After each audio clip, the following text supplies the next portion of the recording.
Welcome to a new episode of Let's Talk Cancer, the podcast where we explore the latest developments, stories, and insights shaping cancer control worldwide. I'm your host, Cary Adams, the CEO of UITC, which unites and supports the global cancer community to reduce the burden of cancer and improve outcomes for people everywhere. In this episode, we focus on early awareness and the lived experience of cancer, particularly among young adults, where we are seeing a rise in early onset cancer cases.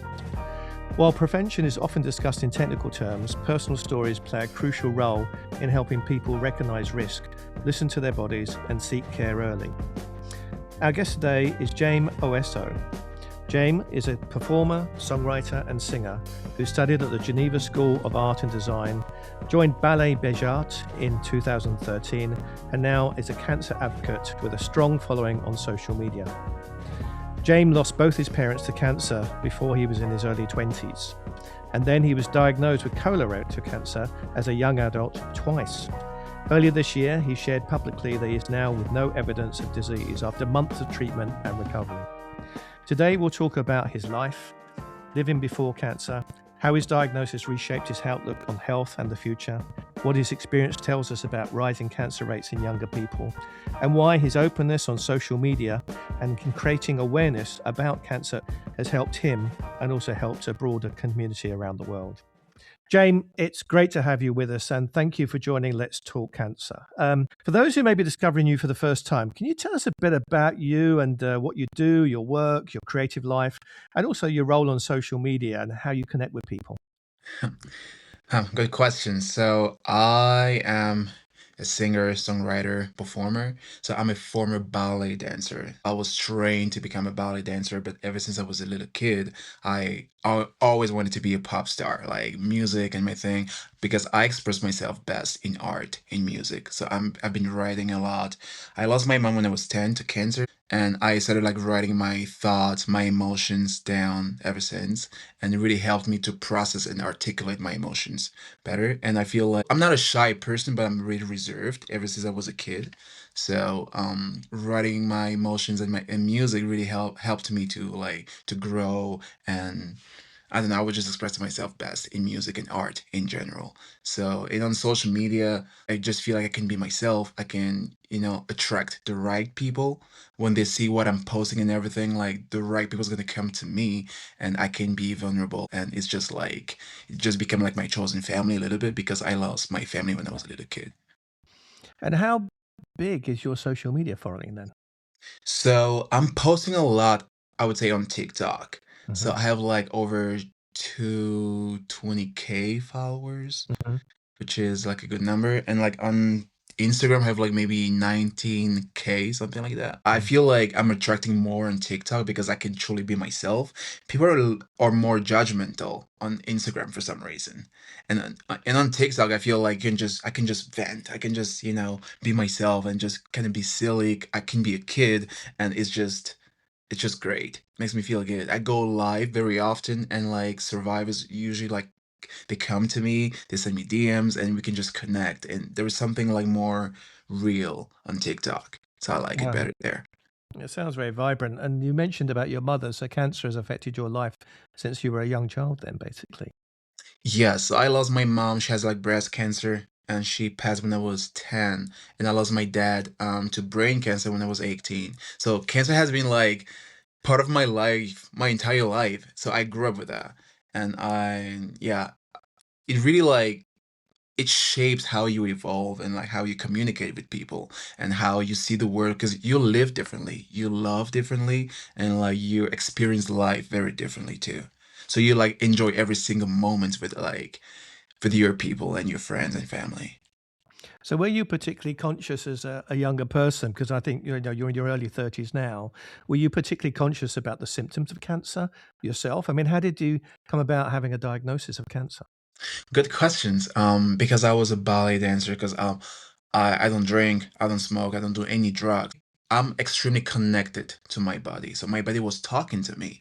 And I'm used to pain. I don't know if you guys know ballet a little bit, like, but we used to paint, like, dancing and your legs over here and everything. So we're used to it. But like this type of pain, I never felt that before, and my body was definitely communicating something.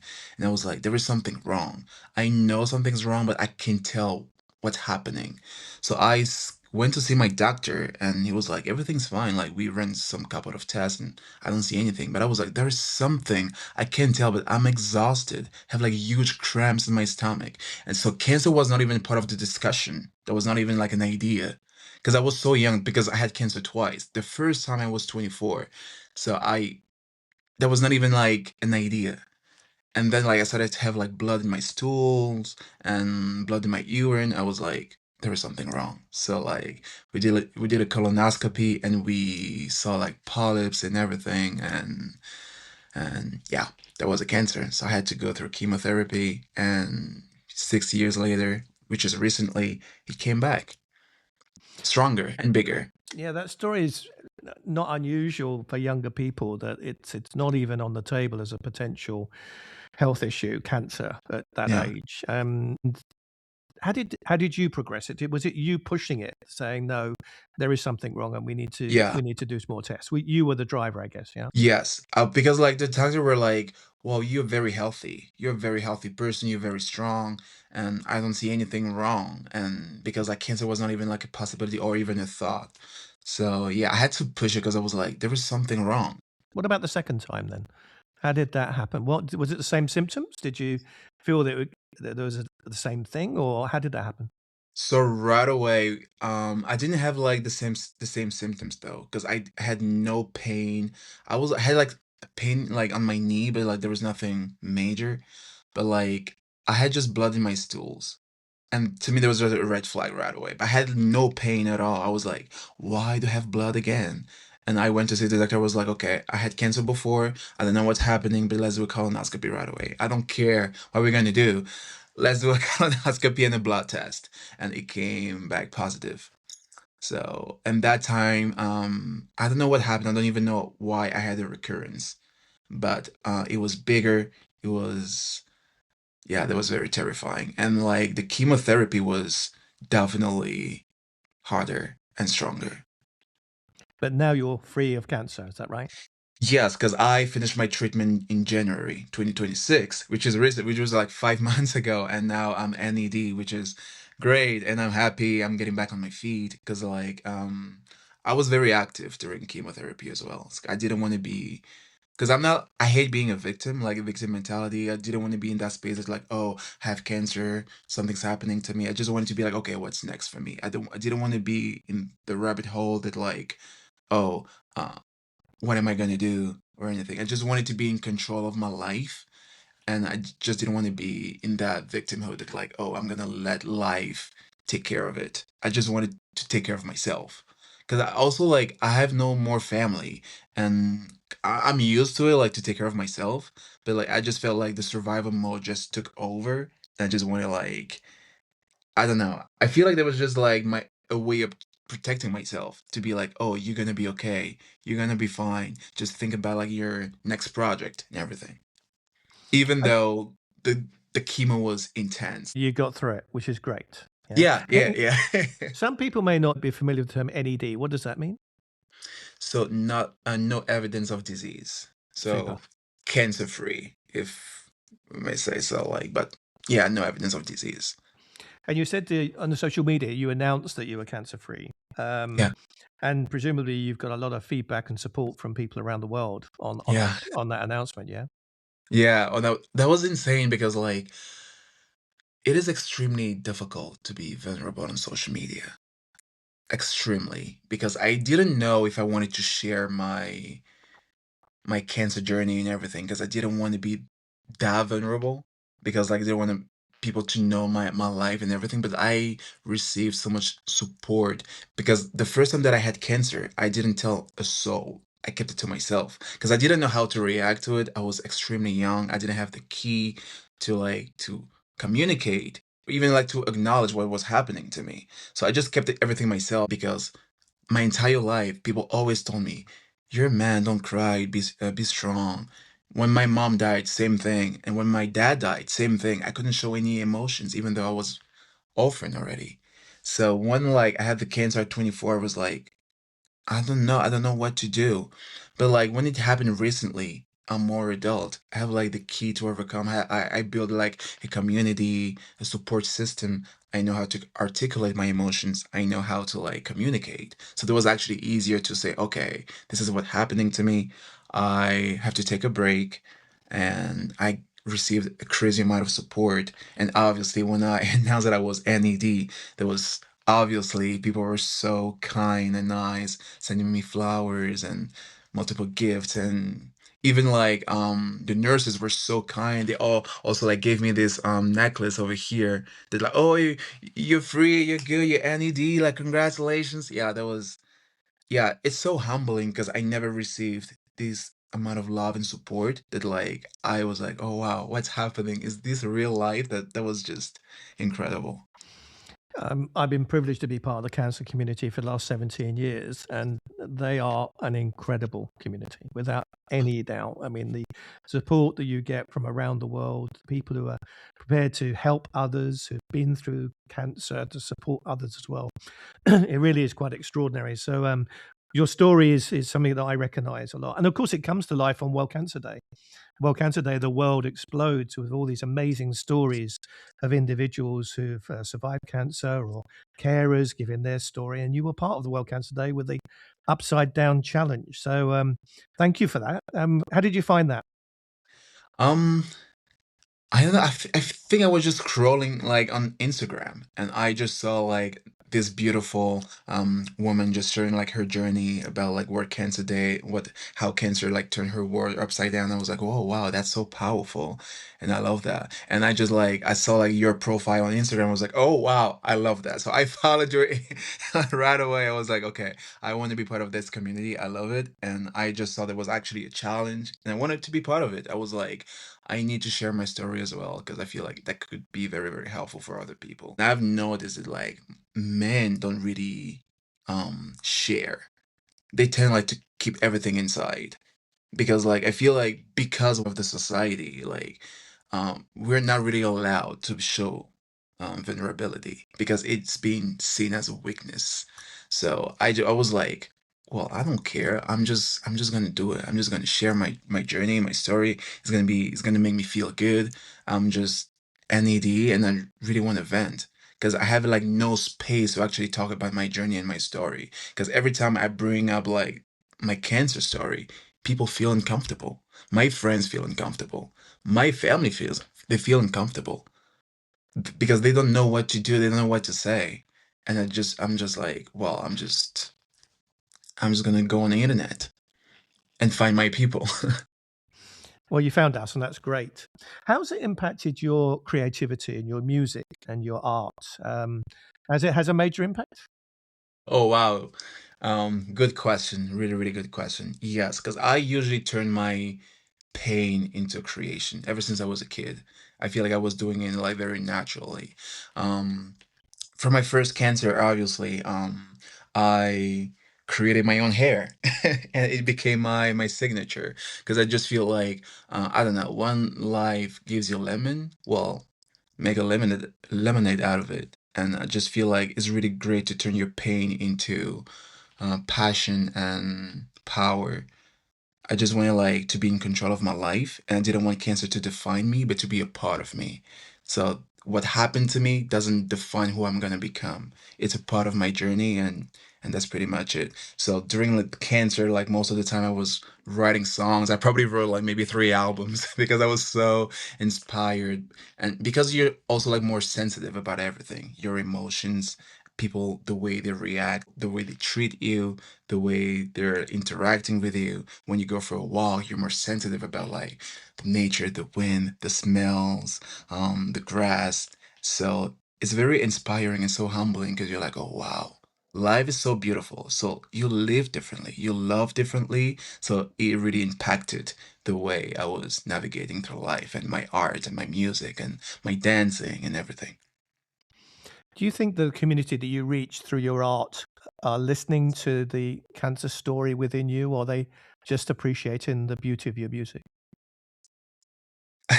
Good question, because I feel like music is very subjective. So some people are just gonna love the melody and maybe the sound of my voice. Some people are just gonna love the lyrics because like they can relate um to the story. Everybody's very, very different, but like I'd say because I have like such a bright personality, so I usually like overshare on social media, like the way I feel. So I feel like people are more attracted to me because of who I am and my story, more about like the sound of my music. Mm. That's what I would say. And what you're doing is you're breaking down stigma as well, because there's a lot of stigma associated, as we described earlier, with regard to cancer. And I do wonder if the younger generation are really in tune with their body as you were and listening to those hints that maybe something is wrong. And if they do think there's something wrong, do they feel they can't go forward? They can't go to a doctor. It must be just growing pains or whatever it may be. So I think a lot of your story is helping to break down the understanding of cancer at a younger age, and also reducing the stigma of going forward and saying, I think I may have something wrong. I mean, has anyone contacted you from your community to say that you've helped them with regard to them going forward and going into the doctor and saying, I may have something wrong?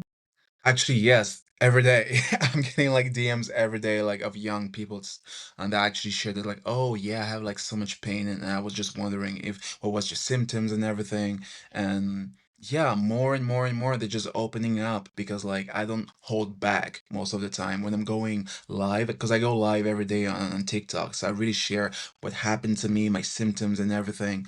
And there's so many people that can actually relate. And I don't know who went like to do like a colonoscopy or just like to do a blood test. I have no idea. But so many people actually reach out to say, "Oh, you actually like helped me to process my emotions and just to go see a doctor to see if something was wrong because I have like a cancer in my family as well and everything." So it's so like humbling and so great that like I can connect with people like across the globe and talk about. It really helps me too, for real. It really helps me like to process and heal. Well, that's great that you're doing that.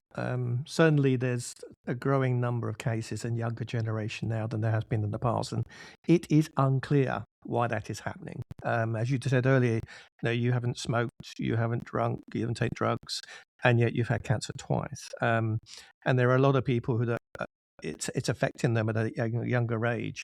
Um, what do you think your message is to younger people then, if they do fear or think that they have symptoms? Do you think they should be, open and honest and share? Or, I mean, as you did in the first instance, you were quite private about it. I mean, what's your advice to someone?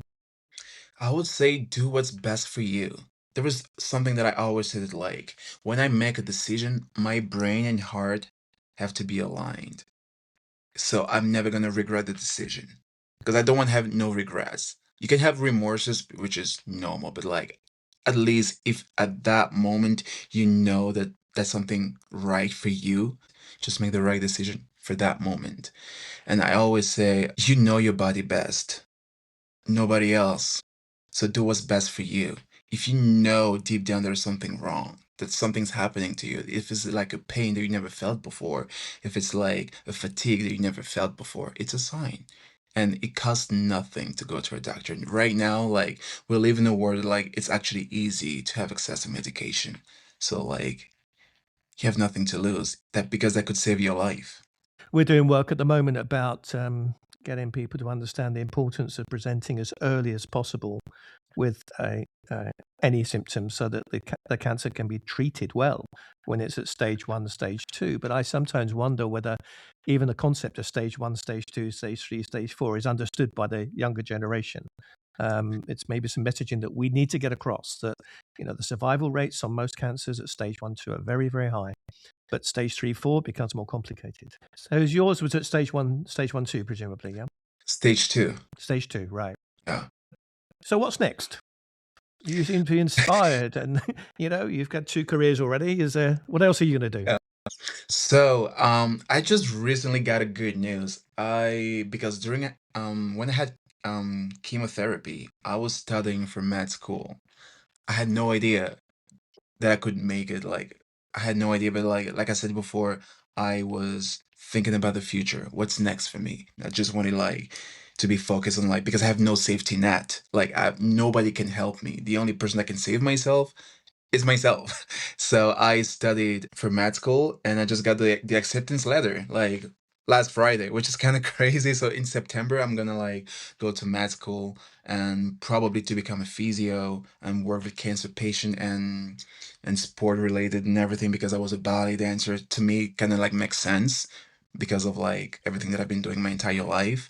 So that's what I'm gonna do, and I'm gonna keep working my music because I'm signed with Universal Music. So I see how I like to provide and perform because that what I mean brings me joy. It makes me happy. It brings me peace. So that's what I love to do. But I need that safety net to be okay, if I can't perform anymore, at least I can be a doctor. So yeah, that's what I'm gonna do. That's what's next for me. Well, congratulations. That's really great news. Amazing that you've got the letter. And that's a great profession to take up, given your background. I hope it goes well, but stay in touch because I'm really interested in how you get on.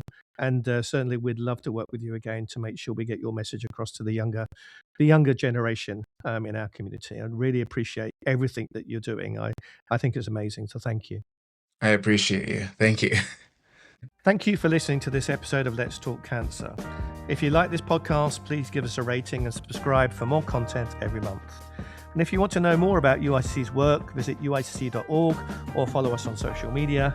And of course, World Cancer Day takes place on the 4th of February every year.